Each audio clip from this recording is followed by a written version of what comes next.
नमस्कार दोस्तों, जय श्री राम। देखिए सर, जहाँ तक भाग्यशाली इंसान की परिभाषा मेरे को समझ में आ रही है वो इतनी सी है साहब कि देखिए सही समय पर, सही हालातों में, सही पोजीशन में अगर आदमी है ना, सही उम्र में, सही जगह पर, सही हालातों के साथ, सही पोजीशन में और सही उम्र में अगर कोई आदमी है ना, तो वो नसीब वाला है साहब, वो भाग्यशाली है सर। क्योंकि देखिए सर, एक समय गुजर जाने के बाद चीजें अपनी वैल्यू खो देती है। यानी कि अगर कोई 95 प्लस की उम्र वाला आदमी अगर करोड़पति भी बन जाए ना, अचानक से मान लो कि वो करोड़पति बन गया, ठीक है, तो वो क्या कर लेगा सर? वो ढंग से न तो खा पी सकेगा, न घूम फिर सकेगा, वो पैसे का इस्तेमाल नहीं कर पाएगा ना। तो सर कहने का मतलब यह है कि समय का बहुत बड़ा रोल है। तो सर होता यूं है कि एक बार एक ऊँटनी का बच्चा अपनी ऊँटनी माँ के साथ किसी चिड़ियाघर में रहता था, ठीक है। तो उस बच्चे ने अपनी ऊँटनी माँ से पूछा कि माँ, ये हमारी पीठ पर कुबड़ क्यों होता है? भाई बच्चे को बात समझ में नहीं आ रही थी, ठीक है। तो बच्चे तो वैसे भी जिज्ञासु होते, भले वो इंसानों के हो चाहे जानवरों के हो। तो जिज्ञासावश उसने पूछ लिया अपनी माँ से कि माँ, ये कुबड़ क्यों होता है हमारी पीठ पर? तो ऊँटनी माँ ने अपने बच्चे को समझाते हुए कहा कि बेटा देखो, हम लोग जब रेगिस्तान में चलते हैं ना, तो हमें लंबी लंबी यात्रा करनी पड़ती है और हमें कई दिनों तक पानी नहीं मिलता।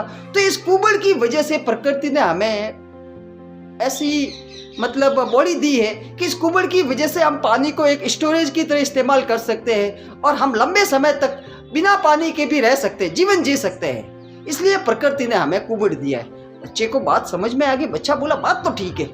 फिर बच्चे ने दूसरा सवाल किया, अच्छा माँ ये बताओ कि हमारे पैर है ना, ये इतने मोटे और गद्देदार क्यों है? तो ऊँटनी माँ ने फिर से कहा कि बेटा, हम लोग रेगिस्तान का जहाज कहा जाते हैं, ठीक है। हम आसानी से रेगिस्तान की धूल में चल सकते हैं, रेत में चलने में हमें आसानी से हम चल सकते हैं, हमें कोई तकलीफ नहीं होती है, क्योंकि प्रकृति ने हमें गद्देदार पाँव दिए। हमारे पाँव आसानी से उस रेत में धंसते नहीं है, इस वजह से हम मीलों दूर तक बड़ी आसानी से चल सकते हैं। इसलिए हमें प्रकृति ने अच्छा जीवन जीने के लिए, आसानी से चलने के लिए ये गद्देदार पाँव दिए। फिर बच्चे ने तीसरा सवाल पूछा, वो तो ठीक है माँ, अब ये बताओ हमारी आंखों के सामने ये इतने बड़े बड़े बाल क्यों दिए?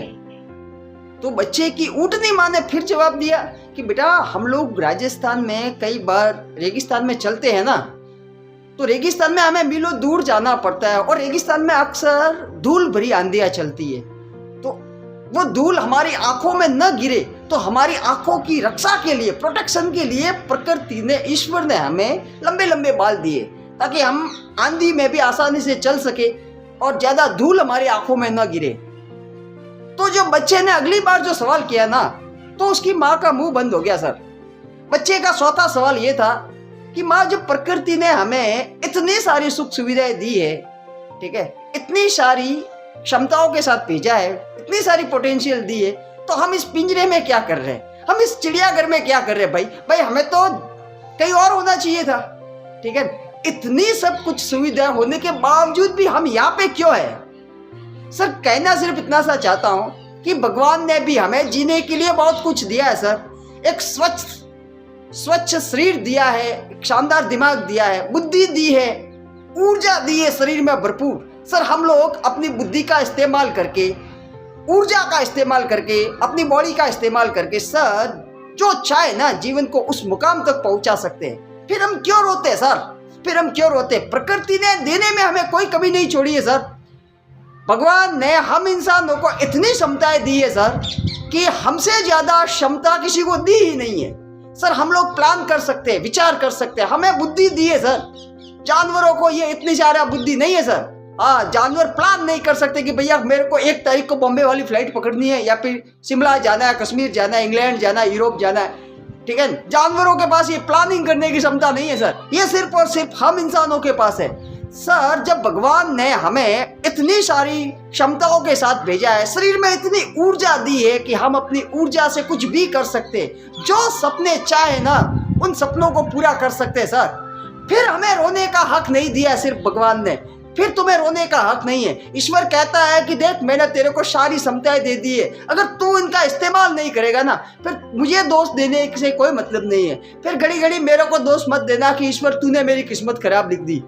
मैंने तेरे भाग्य को अच्छा ही लिखा है, तू अपना प्रयास कर, तेरा भाग्य तेरा इंतजार कर रहा है, ईश्वर का यह कहना है। इसलिए अपना प्रयास कीजिए सर, भाग्य के भरोसे बैठने से कुछ नहीं होगा। अपनी क्षमताओं का इस्तेमाल कीजिए। और हर इंसान को भगवान ने कोई ना कोई खूबी दी है सर, हर इंसान को भगवान ने कोई ना कोई खूबी के साथ भेजा है। अपनी उस खूबी को पहचानिए और अपने सपनों को साकार कर डालिए सर, अपने सपनों को साकार कर डालिए।